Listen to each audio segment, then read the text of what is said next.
Nous sommes une équipe de 7 pédiatres qui travaillons ici plein temps et qui, à tour de rôle, passons à la maternité pour examiner les enfants. Les nouvelles normes ministérielles nous imposent de garder les mamans 3 nuits lorsque c'est un accouchement par le bas et 4 nuits lorsque c'est une césarienne. Le pédiatre vérifie les enfants dans les 24 heures qui suivent sa naissance et vont également refaire un examen clinique le jour de la sortie. L'équipe de nursing responsable et du bébé et de la maman nous attendent le matin pour pouvoir faire le premier examen en même temps que les premiers soins du bébé.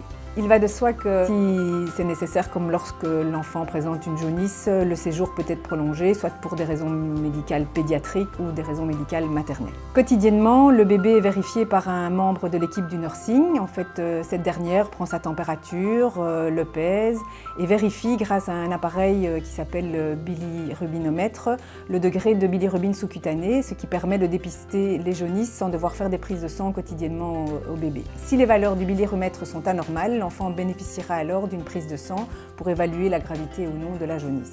L'infirmière est également là pour surveiller l'alimentation du bébé ainsi que l'évolution clinique de la maman. Le jour de la sortie, on réalise à nouveau un examen clinique complet du nourrisson. Mais en plus de cela, on fait des tests de dépistage. Nous faisons un test de dépistage pour les cardiopathies congénitales. Nous faisons également un test de dépistage auditif, ce sont les auto-émissions. Nous avons un audiologue qui passe tous les jours de la semaine faire un test auditif au bébé. Et nous réalisons également une prise de sang pour réaliser le test de Guthrie.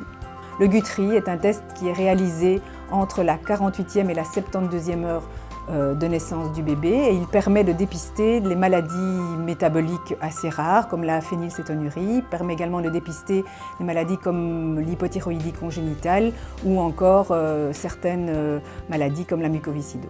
Le prélèvement est envoyé dans un laboratoire à Bruxelles. Nous ne sommes informés que lorsqu'il y a un problème au niveau du prélèvement, soit parce qu'il est anormal, soit parce qu'il y a un biais au niveau de son prélèvement. Nous contacterons alors les parents pour qu'ils viennent refaire un contrôle, et ce généralement dans les 8 à 10 jours qui suivent le prélèvement. Un rapport médical est donné aux parents pour leur suivi du bébé. Nous conseillons un suivi du nourrisson à la maison par une sage-femme et une visite chez leur pédiatre dans les 10 à 15 jours qui suivent la naissance.